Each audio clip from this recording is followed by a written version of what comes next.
guys, it's Yuri Kasdorp here from Oracle Red Bull Racing. Today we're here for a special event track guide for Coach Dave Academy. We're here for the Watkins Glen for a nice and hot track. It's going to be interesting to see how the tires are going to last here on the temperature, especially in the middle of the race. Without further ado, let's get into it and see how it looks like. So we're coming up to the last corner here. Full tank of fuel, BOP adjusted. Looks like the Lambo will be quite decent on tires. With the BOP it might be a good choice. Coming out of the last corner here. Starting a lap, we want to get the car over to the left hand side for turn 1. Focus on getting a good exit out of here. Try to slow the car down. Nice and early on the throttle. We can use a lot of the exit curb here without getting the off track. The limit there is with the right tires still on the curb, then you're fine. You got the whole run up the hill here. It's all easy flat. Gotta be interested to see what happens with the traffic here. It's always a bit of a challenge getting through there with the LMP2 cars. For the chicane, you want to get as close to the wall on the right as we possibly dare. Keep a bit of throttle over the curbs. Long right-hander here. Be careful with the rear stepping out. Downhill here. Try to keep our speed up. Rear is also always a challenge on the corner entry there. Make it into the boot section. And this is where the tires are really going to struggle in the 12 hours.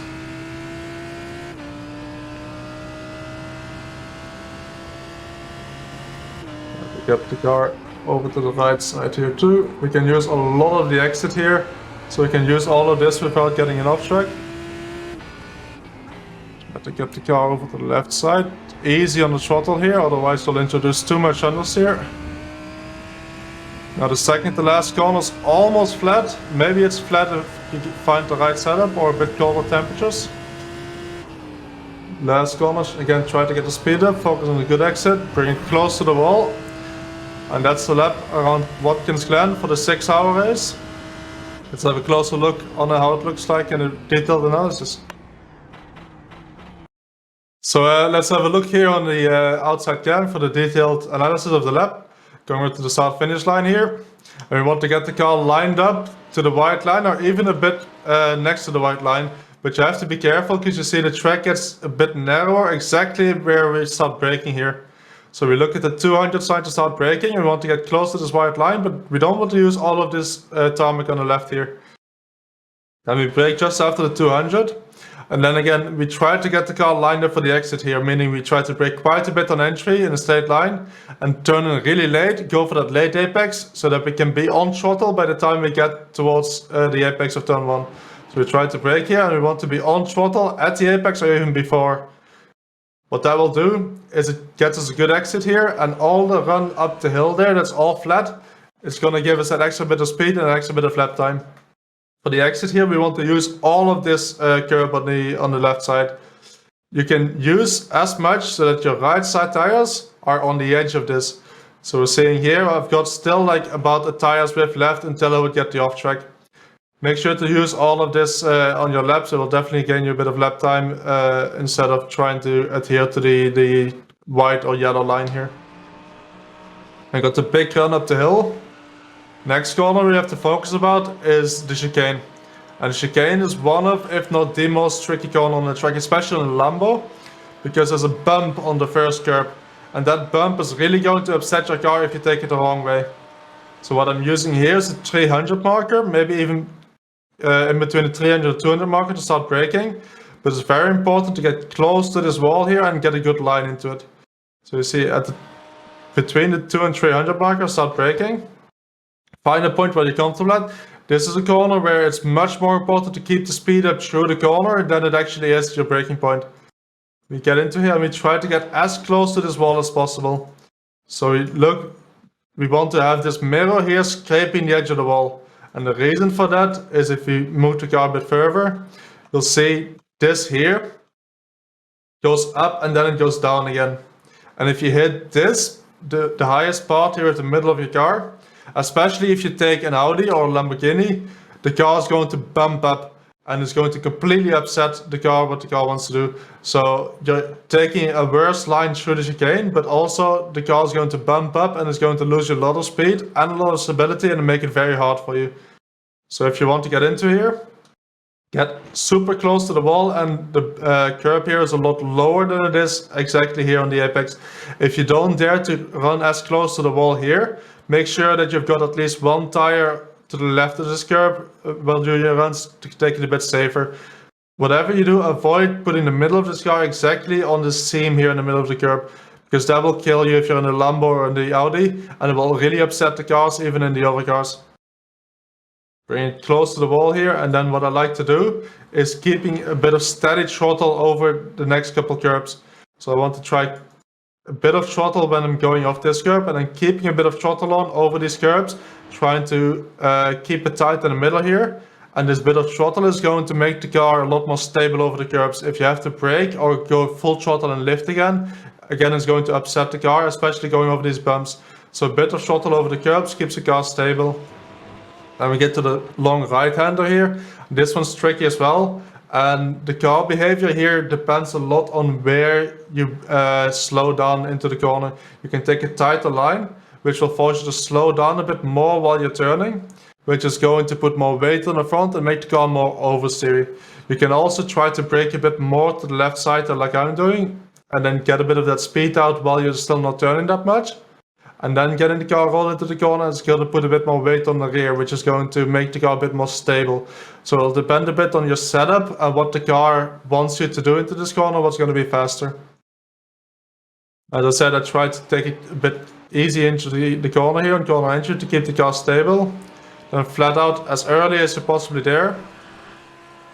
Keep the car flat on the exit, and then for the next corner, what I like to do is get the car really early towards the right side here. Instead of still coming over towards the right side a bit later, which will force you to make more of a corner than if you get the car early to the right side here and then brake quite in a straight line towards the next corner. And what that will do is it allows the rear to leave a bit more grip on the tire for the braking, and doing that will be a bit more stable because you're asking a bit less from the tire in total if you don't have to turn as much.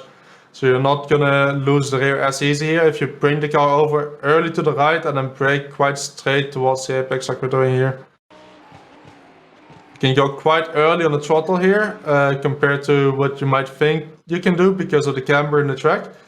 So let's find out where you can go on throttle with your setup. Then we want to bring it over to the left again, and the next corner is very tricky because the car always wants to understeer on corner entry here. So what we want to do in that corner is we want to brake quite early, but not too much. So we want to keep braking a very long time into the corner, and what that's going to do is put weight on the front end. So we want to brake quite early, but not too much, and then keep a bit of brake on all the way up the hill here, till we can start going onto the throttle. And if we do it right in corner entry, the car will rotate a bit, and once we go on throttle, it will keep rotating. Again, important to get a bit of a nice exit here, running up the hill.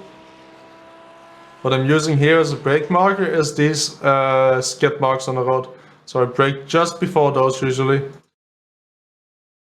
Try to get the car into third, get the car rotated, and then on exit here, we can use all of this parking lot on the left here. So we can run all the way right to the left here. Might not be the way to go to run all the way to the grass, but definitely running over this curb will give you the opportunity to go onto the power a tiny bit earlier, run a tiny bit wider and carry a bit more speed through the corner. Then we get to another really tricky corner of the track. This one's tricky because the track kind of falls underneath you.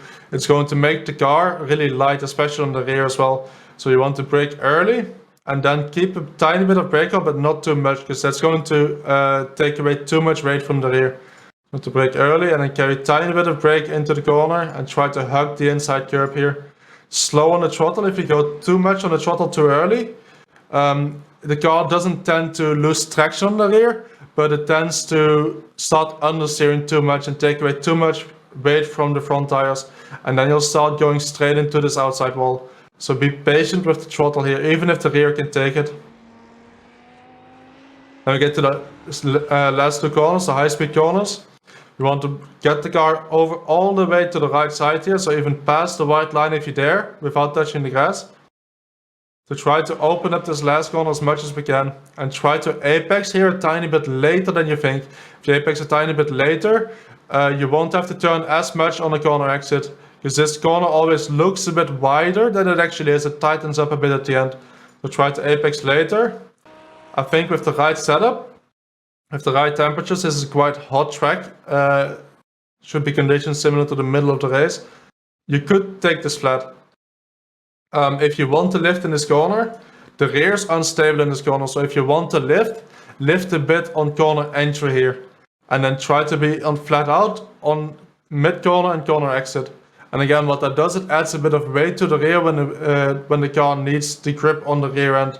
So if you want to lift a bit on corner entry and not in the middle of the corner, because that's only going to make the car more unstable. So as you can see, lift a bit corner entry, then corner exit flat out. Bring the car over to the left, slight tap on the brakes. Again, the more you brake into the corner, before the corner here, the more stable the car is going to be into the corner, because you don't have to slow down as much towards the apex. If you've got a setup with a lot of rear grip, you can brake really late into the corner here. If your setup struggles a bit more with the rear stepping out, try to brake more in a straight line and be on throttle early like I do here. As you can see, we're already on throttle quite a bit before the apex, and that's just going to make the rear a lot more stable here. And try to get as close to the wall here on the left as you dare. Get a good run out of the last corner. And then we're running to start finish line. And that's a lap on the 6-hour race for Watkins Glen. And hope you guys learned something. I wish everyone good luck in the race. Try to keep it safe, long race. And hope to see you guys at the end. So that was the track guide for the Lamborghini Huracan for the 6 hours of Watkins Glen. I wish everyone again good luck for the race. Try to take care of the car, get to the end, and hope that everyone gets a good result. For more videos like this, make sure to subscribe to the channel, and I'll see you guys next week.